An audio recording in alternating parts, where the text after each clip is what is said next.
You're probably sitting there thinking, wait, what? What does playing cards have to do with the computer algorithm known as insertion sort?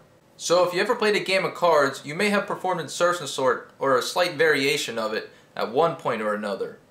Let me show you how insertion sort works with playing cards. Here's what would be your hand over dramatized if you were playing a game of cards. Here we got 5 cards. So first we're going to loop over the number of cards we have in our hand. But we don't start at the index 0, we start at the index 1 here. You would take this indexing card and store it in a variable, and you would set an integer to this index minus 1, which is 6.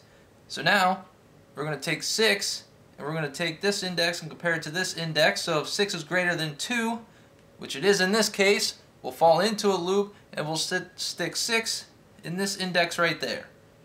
And then we'll go down again, but since we were past our number of cards we got, we go back up and we put 2 right back in that position.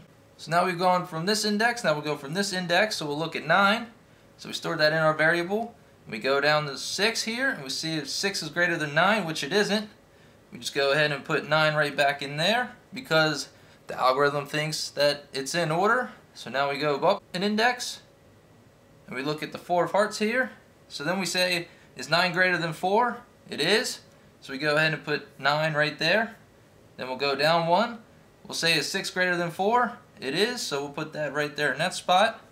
And then we'll look down 1 more and we'll say, is 2 greater than 4? It is not. So go right back up in that index and put the 4 of hearts. So now we got 2, 4, 6, and 9. Next we go over to 5 here. And we take 5 and store it in the variable. And we'll look at 9. Is 9 greater than 5? It is. So go ahead and put it right there. Next we'll look at 6. Is 6 greater than 5? It is. So let's move it over 1 index. Next we'll look at 4. Is 4 greater than 5? It isn't. So now we move up and we put 5 right in that spot right there. So that is how you do insertion sort with playing cards. So let me show you the pseudocode.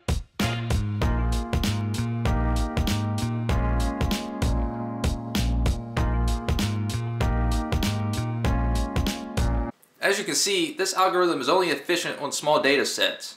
Otherwise, we'd be sitting here for a while if you were to go through all 52 cards.